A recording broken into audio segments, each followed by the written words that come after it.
রাঙামাটি, যাকে বলা হয় বাংলাদেশের সবচাইতে বড় জেলা, সবার কাছে এটি তার অপারগ সৌন্দর্যের জন্য বিখ্যাত। আপনি যদি প্রাকৃতিক পরিবেশে হারিয়ে যেতে চান, তাহলে রাঙামাটির চাইতে সেরা জায়গা আর হতেই পারে না।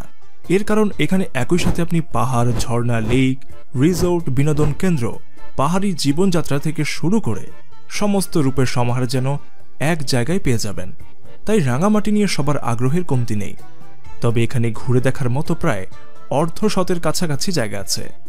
কয়েকটি স্পট এমন যা আপনাকে বারবার এখানে নিয়ে আসবেই। আর আজকের ভিডিওতে আমরা রাঙামাটির সবচাইতে সেরা 5টি স্থান সম্পর্কে জানব। তবে হ্যাঁ, ভিডিও শুরু করার আগে আপনি যদি আমাদের চ্যানেলে নতুন হয়ে থাকেন, তাহলে এখনই সাবস্ক্রাইব করে বেল বাটনটি ক্লিক করুন, কারণ তা না হলে এই রকমের ইন্টারেস্টিং সব ভিডিও আপনার হাতছাড়া হয়ে যাবে।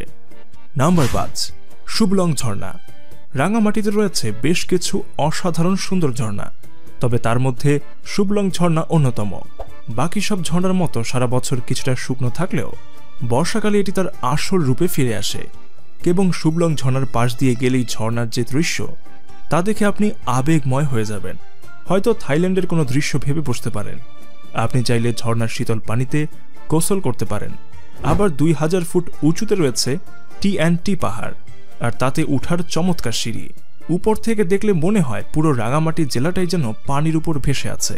সেই দৃশ্য বলে বোঝানোর মতো নয়। নাম্বার 4, ঝুলন্ত ব্রিজ।